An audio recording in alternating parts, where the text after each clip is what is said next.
Hi, everyone. Welcome to episode 23 of Relearn, RE:LEARNED. Yeah, I think that's right. Yes. Yeah. Glenn, Yeah. how are you today? It's good. I'm good. How are you? I'm good. Look, hold on. I know I'm going to make you upset. Hold on. It's welcome to episode 23 of Relearn with Kyle and Glenn, or Glenn and Kyle. It doesn't matter. It doesn't matter. That's right. Last time Yeah. you got a little upset at me when I forgot that part. I don't want to forget that part going forward. Yeah, it's good. It's good. You're all good, man. So, well, it's kind of the kitschy part of how we start things, right? It is. Yeah, we don't want to disappoint our fans. No, not our fans. They're many and varied. Yeah. So I'm excited. We have a special guest today who's joining us, who is a former colleague of ours. She 2 years ago moved out to the West Coast and is still teaching. Naomi Kirchner is going to join us. She's an English teacher. She's got a strong, rich background in project-based learning. She was part of NIM Academy from the school that me and Glenn have been a part of. And she's just got a really cool take on what you do in the classroom and how she's kind of evolved, I think, as an English teacher herself. So we're excited to have her on. But before we do that, Glenn, what's going on in life, man? Well, I have discovered this wonderful company that does Vietnamese coffee pour-overs that you can order on Amazon, which is fantastic. I'm not doing a product plug, but I am saying that I have old school, and that's kind of going to be my theme of for me today. I'm not making you go old school, but I'm going old school today with our episode. So I've got kind of some old school coffee, old school mug, old school stuff to talk about. And it's kind of going to be like no tech today because I'm just really focusing on slowing down. Like it kind of hit me.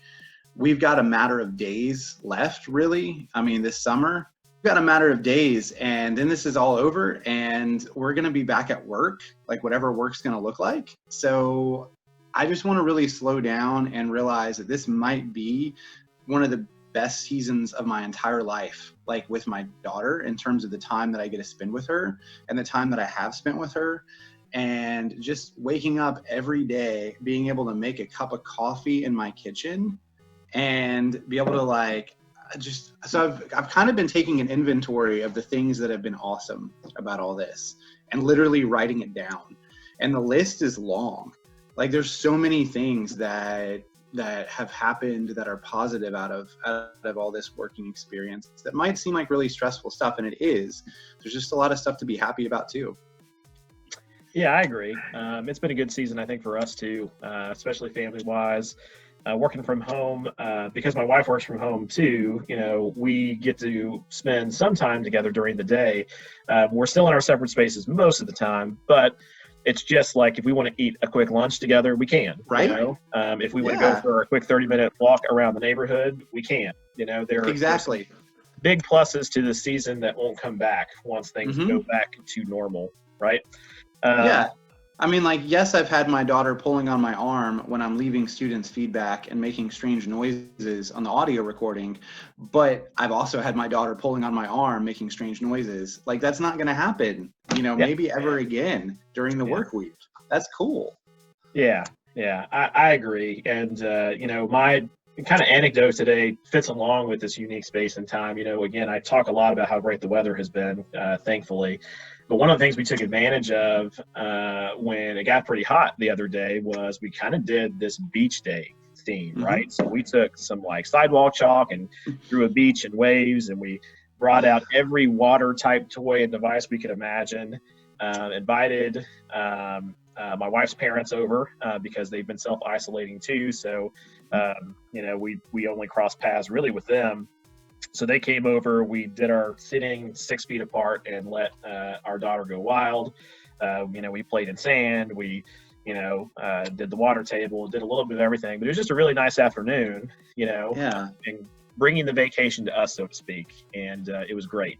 It was really, really, truly wonderful. So just opportunities like that and chances to create, these spaces for yourself when you can. Exactly.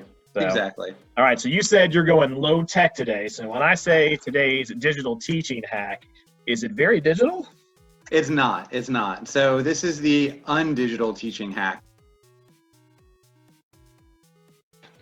This is something called one-pagers. And I'll be honest, I've known about these for a long time. I've been afraid to do them because I was like, are they standards worthy? Do they really have enough standards in them?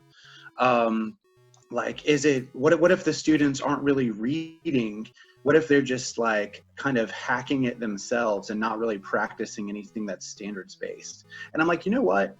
Like, these are I'm going to try it. I'm like, let's give this a try. Like, I've seen other teachers talk about how deeply meaningful they were for them. And I was like, my students have just read really powerful graphic novels. I've just had them unpack those themes in a podcast. And I was like, I gave them an option of writing a theme paper. Like, let's write a critical analysis paper on a theme, or you can do this one pager. And so I gave them some really specific points they had to hit for their one pager, but it's a creative assignment where you can kind of design those bullet points. And the whole point of it is to take up an entire page, a one page. So you can focus on different standards if you want. Like, that's kind of the purpose. You can make them pull out evidence.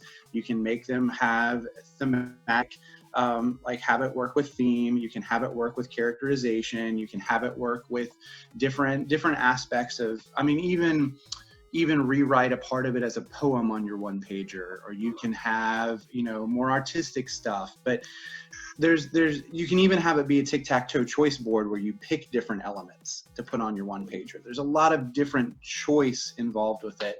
But ultimately, I was blown away by these, and I've got permission from these students to share these, but this is a response to Kindred, which is a graphic novel that deals with racism. It's written by Octavia Butler, who's in a fantastic Black voice in science fiction, and one of the preeminent voices that we have for science fiction. And her book was rewritten as a graphic novel, almost reimagined. And it was a super powerful experience. And one of my favorite parts with the one pager that students have really taken advantage of is this how I feel. And it's so funny, like it took quarantine and COVID and DLD for me to really slow down and kind of revalue some of those things back in the classroom again. Like, tell me how the book made you feel. And there's no standard for that, right? But if they're not feeling something when they're reading, they're probably not going to be doing any of the other stuff we want them to do. So it doesn't really matter. Well, look, I'll counter argue that. I think how we feel when we read something is some of the foundation of what we do when we do analysis, right? Or That's true. We can talk about an objective view one way or the other, but there is just like there's no such thing as taking a neutral political stance in anything. Mm-hmm. There's not a way to take a neutral stance in how we kind of analyze text. We're always going to have a lens or a bias that we're going to bring to it. There's always going to be something that's true. Yeah. So what I would say is that it's really what they do with the feeling. This made me feel this way, so what does that mean? Do they get to that where they dissect what it means? Because then you are starting to get at standards, at least standards that I know we deal with in our district. Yeah.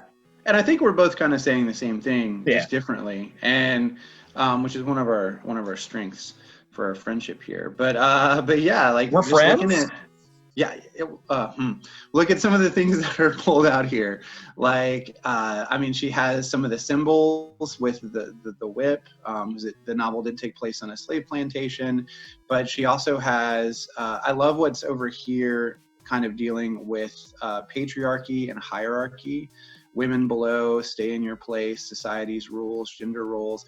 And she kind of has this theme going on the whole time about how the slave owner and kind of the struggle that she had with this complex character and his humanity, which Octavia Butler does by making this extremely complex character, and it's something that I could tell she struggled with. There's this quote here about how he wasn't a monster, he was just an ordinary man. And like what that means in that society in that time, and what does that mean for us now? And here's another example. This is from a student who responded to Ichiro by Ryan Inzana. One of the things that really struck me about this one is some of the layering she has here. by incorporating some music notes, just the way that she kind of unpacked this character here. It wasn't even the main character. And there's a lot of characterization going on, a lot of work with theme, but it was a really successful, like, no tech assignment. Like, there's no app involved, there's no screen time involved in this. This is students with a book and with, like, some pen and paper, and what can they come up with. Yeah. So did you give them the opportunity to do a digital version of this if they wanted to try to do a digital art one pager? I did, and guess how many of them took it?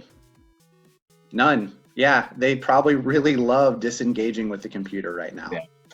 No doubt. I figured, just as, obviously this could be a digital assignment if needed, Yep. if need be. Mm-hmm. But oh yeah, there's something very powerful about putting pen to paper.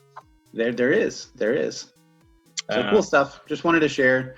Definitely something I'm going to do again next year, like, regardless. Yeah. Very, very cool way to get abstract thinking and concrete thinking and critical thinking to all be happening in a single space. And if I needed to turn it into a paper, we could take their thinking from that and then transfer it to the analysis. Right. It's that remixability, right? It's that multimodality that we can do, and really, the power of the remix being the way that it has to unlock different parts of your brain and the way that you're thinking about the same material. So it'd be interesting to revisit that later. So without further ado, we want to get into our section that we call What's the Good Word?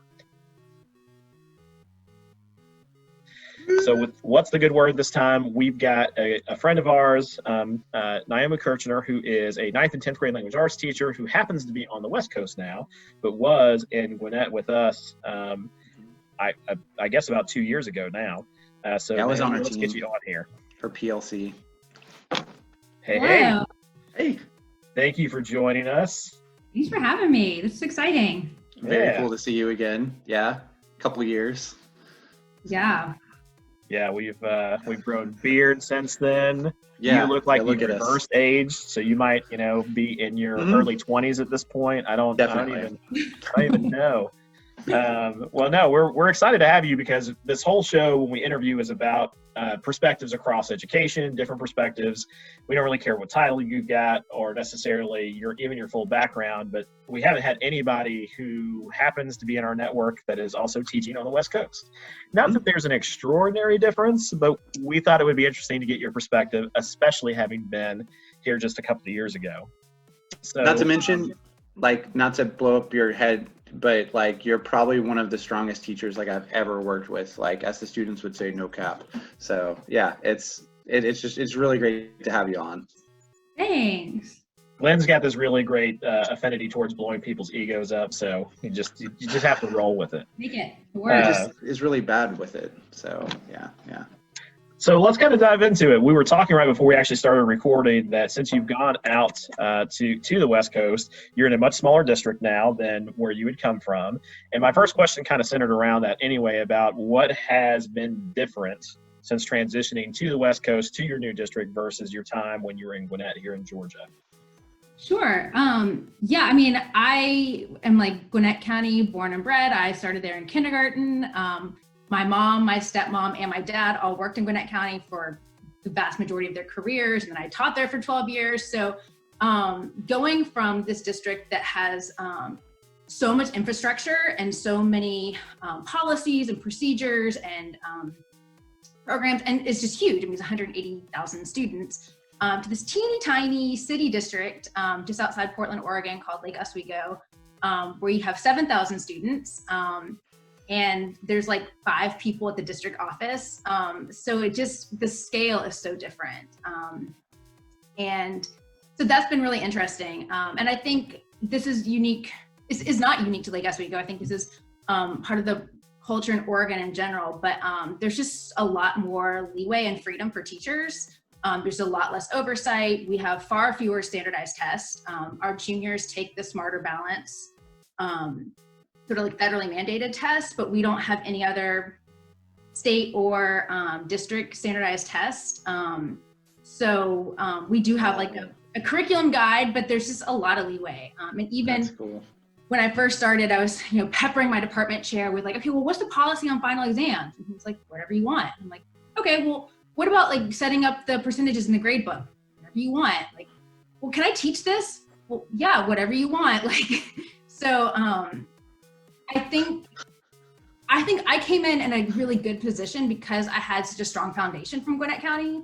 And I feel like I had such good professional development and like a really great philosophical background that, from my graduate work, but also just from within the county, I was able to kind of make things my own. I think without that foundation, I would have really struggled. So that's sort of one big, point of comparison. The other thing is my district, and I think the state of Oregon in general, also has a much greater emphasis on diversity, equity, and inclusion as a systemic approach. And particularly around like LGBTQ issues. Like, for example, we have 2 big professional development days in November, and I went to a couple of different breakout sessions on how to reach out and, teach kids who are transitioning. And that was just like not something that I really experienced when I was in Gwinnett anyways. That's amazing. So I think, in some ways there's a more progressive approach to teaching. But then in other ways, some of our professional development around professional learning communities and response to intervention is, we're like just now starting to do that. And Gwinnett County was doing that like 15 years ago. So it's kind of a mix in terms of the experience. Boy, that's setting you up to look like a total rock star as this goes. You're either a rock star because this is like the way of the future for them, or you're going to be the person who gets put up on the bullseye to be like, well, aren't you Mrs. Fancy Pants with your knowledge of stuff? We don't want to do this. It does sort of set up like a teacher's pet mentality where I'm like, well, I know how to do that. And you're like, shut up. So, Yeah, well, so part of this too, so you were just talking about how, part of it is, you have so much flexibility because there's not these really strong, firm policies of like, hey, we got to do this kind of across the board.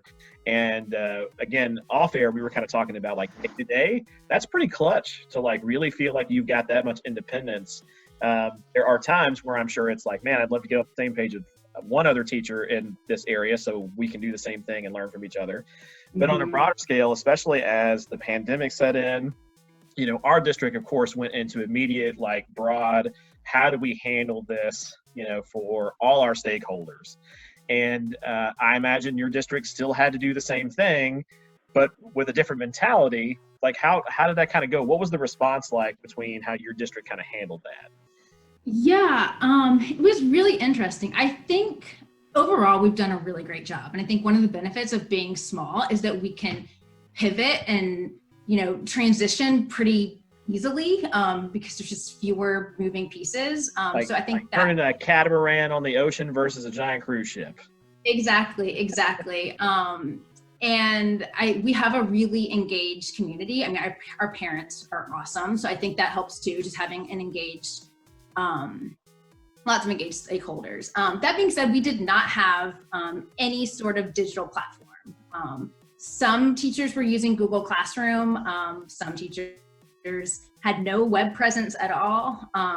So we had to, people had to learn real quick how to make this happen. And again, that's where I felt super grateful for my Gwinnett experience. Because even having those digital learning snow days that we did a few years ago, I feel like I had an idea for how to set things up better for some kind of blended learning. But yeah, it was interesting. We were out for 2 weeks initially where school was just canceled. And that was weird. One of those weeks was spring break, but the week leading up to that, we just left that Friday, the 13th of March. And it was just like, okay, something's happening. I don't know.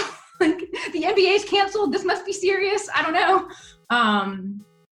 And then we had 2 weeks of supplemental digital learning where basically it was, and I think this made a lot of sense. It was a chance for teachers to kind of experiment with different technologies, a way to kind of get kids into some sort of rhythm and routine, but nothing was assessed. And we weren't supposed to teach any new skills, any new content. It was all enrichment, revisiting previous units. And that was cool. I was able to do a little visual literacy unit with some photographs and, had kids create some of their own images to represent life under coronavirus. And it was nice to do something that wasn't standard pace. And yeah, that's yeah, cool. it was cool. And the kids responded super well. And it was exciting to kind of work with the kids who were into it, and the kids who weren't into it, they could just kind of do as much as they felt comfortable with, and there was no penalty, so that was kind of a cool 2-week period.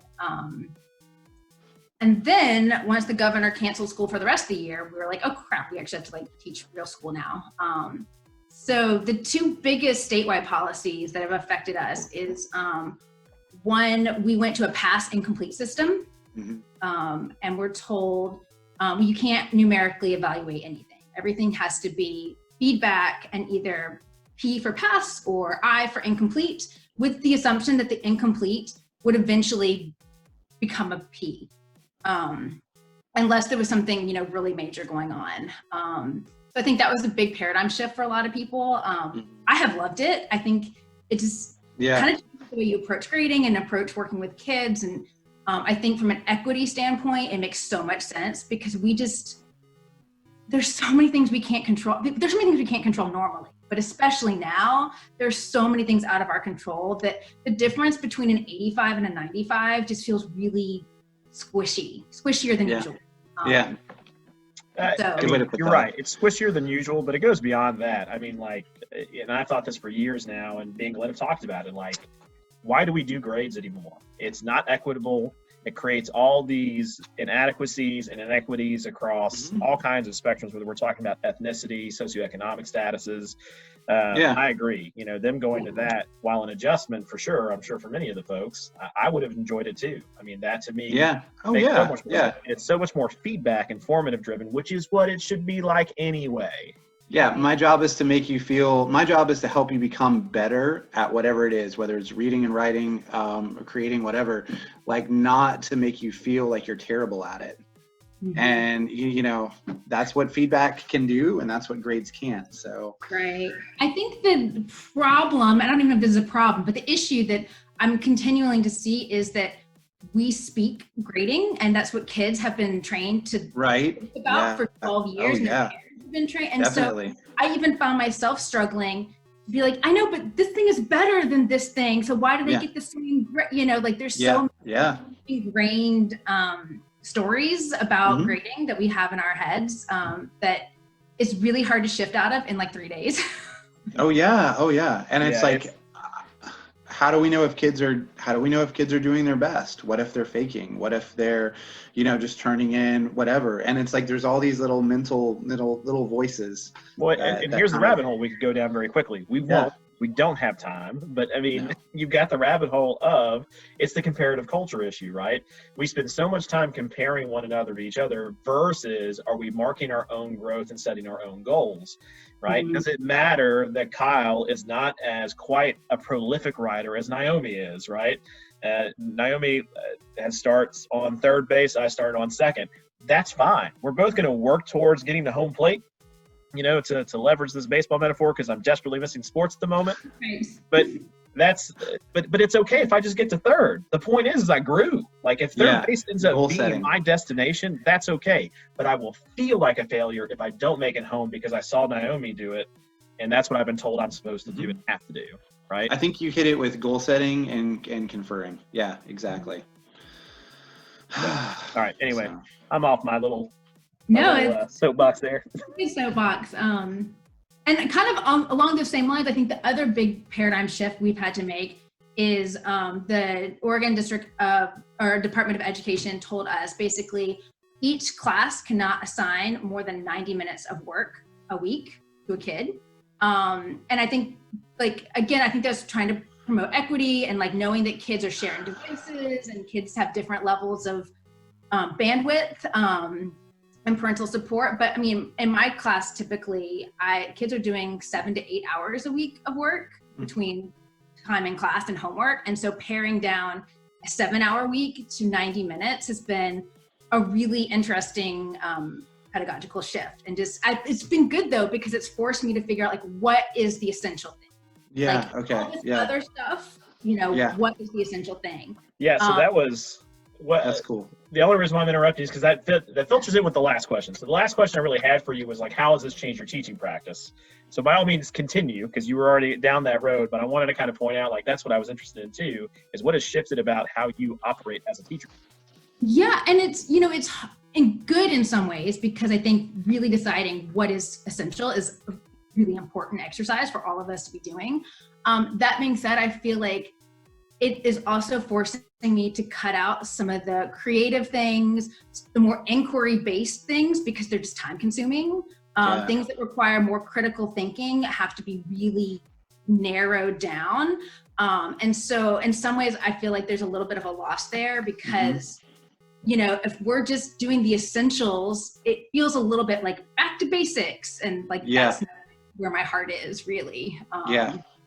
So it's and I think that goes back to what should be essential then, right? So if we know that the skills that employers want and that we know are going to be valuable to a kid in the future are deeper inquiry, critical thinking, it should, the 90 minutes that your class is set up to do really should be set up to be able to allow them to do that over the course of the 90 minutes versus I'm going to check the box because the standard was covered, right? The standard's there, the standard gets talked about, it gets kind of like worked around, and so we can say the standard has been covered, but it's not developing the skill we're most concerned. And we know that like deep reading takes time, you know, and that's the hard part. Is much less efficient than jotting things down, so I think focusing on essential skills versus actual minutes, it's hard to do it all. It is. Yeah, no, definitely. Like it can take an extended period of time just to deeply read something before you can even do anything with it. Mm-hmm. Like then like the doing something with it gets so like, it's like, what do I cut? That doesn't sound fun. That doesn't sound fun. Naomi, thank you for joining us. We do a little outro piece here at the end. We'll have you stick around. I'm excited about this one. So sometimes we do a more serious one. This one is not serious at all. It is just a fabulous thing I found on YouTube that I think everybody should check out. It's one of those bad lip reading type episodes, but it's Star Wars, right? And it's Yoda. So that's our outro today. So Naomi, thanks again for joining us. Your perspective was great. It's so good to see you. It's so good to see you. Yeah, it's cool. Yeah, this is awesome. And y'all know I could like talk shop forever. So I just appreciate y'all. We all can't help ourselves. It's the reason why my wife constantly tells me to like stop talking about my job. Hard. Easier said than done, you know. All right, so here we go. Here's our bad lip reading. We won't obviously watch this whole thing because it's rather long, but it's pretty enjoyable.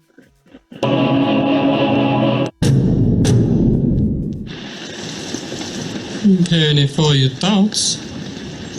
I hate Brenda, and a bad guy hit me in the shin, and I peed all in my pants.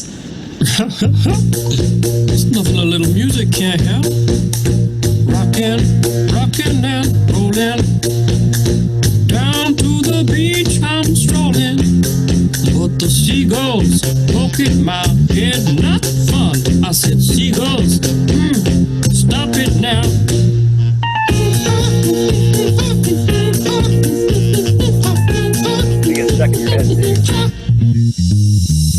Everyone told me not to stroll on that beach.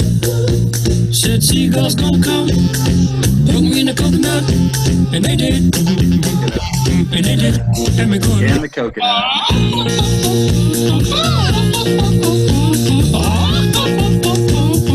Nothing I could do but yell when these birds attacked me. When I tried to run, I fell, and then these kids started laughing. And then got hit in the neck with a hacky sack.